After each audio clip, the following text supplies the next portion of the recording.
Okay, exercise 13, cone 13, creating functions. This is probably not going to be a problem, I hope. We have a function called square defined here. Fn word is interesting. We've seen that we can define functions using an fn syntax. So we can take an fn of x and multiply 2 by 2, multiply 2 times x, for example, which will just return a function. So we have to give it a name somewhere, or we can apply it to something. 2x, we can apply it to the argument 4, and this should return 8. And you can define a function by using defn. Okay, this reminds me of Emacs Lisp.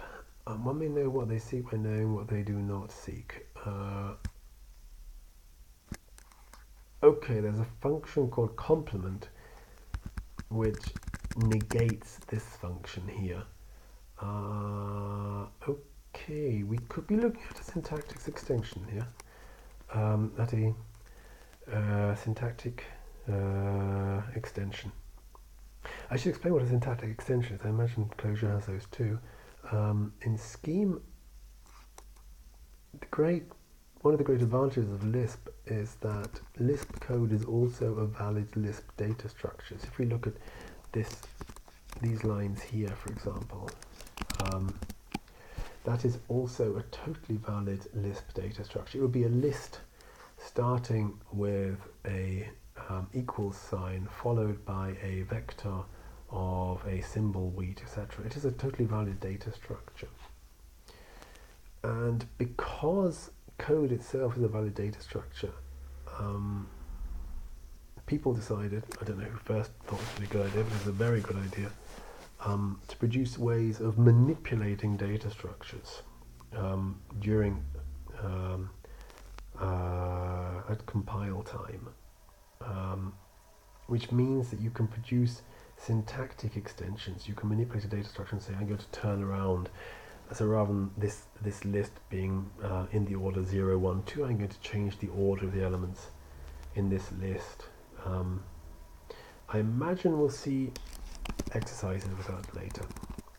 So complement symbol means we've now defined a function, not a symbol, which does exactly what you expect. So now we can map not a symbol to this, and A is not a symbol, so that's true. B is a symbol, so it's false, and C is not a symbol, so that's true, I imagine. Good. Not nil. Oh, I suppose it's just going to be a complement nil. Can't really be bothered to read all of it. Does that work? Yes, it does. Okay. Seems to work. Filter not nil. Okay, it just takes a nil element out now. And let to multiply by 5. Partial times 5. Partial functions allow procrastination.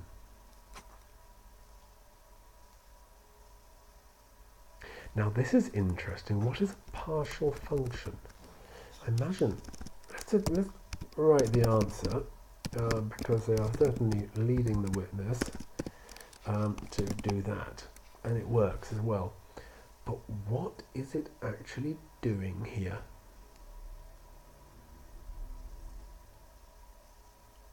Oh, this is currying, isn't it? It's producing a partial function.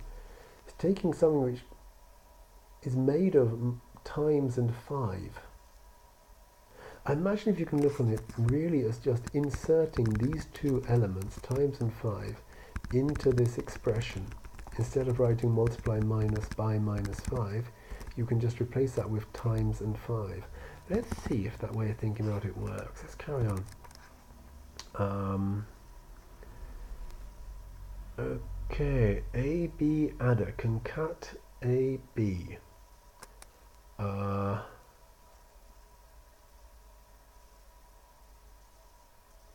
Well, let's see if that works.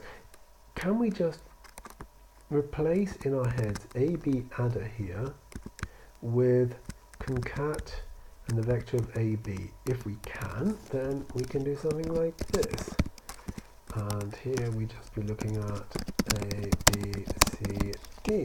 Does that work? Yes, it does. Okay, well, that's our mental model for the word partial until we realize that it doesn't work. Functions can join forces as one composed function. Comp square inc. Inc and square. Okay, so that's going to be 4. Oh, ooh, the order is important here, isn't it? So the first one which is performed is the last argument to comp. Okay, comp dec. So double x is going to be an 8, I imagine. Or am I doing something wrong? That's okay. Square and dec. Careful about the order. Yes, indeed. So first we have to do is actually square it, and then after that we have to decrement. Good. Okay, and that's number 13 done.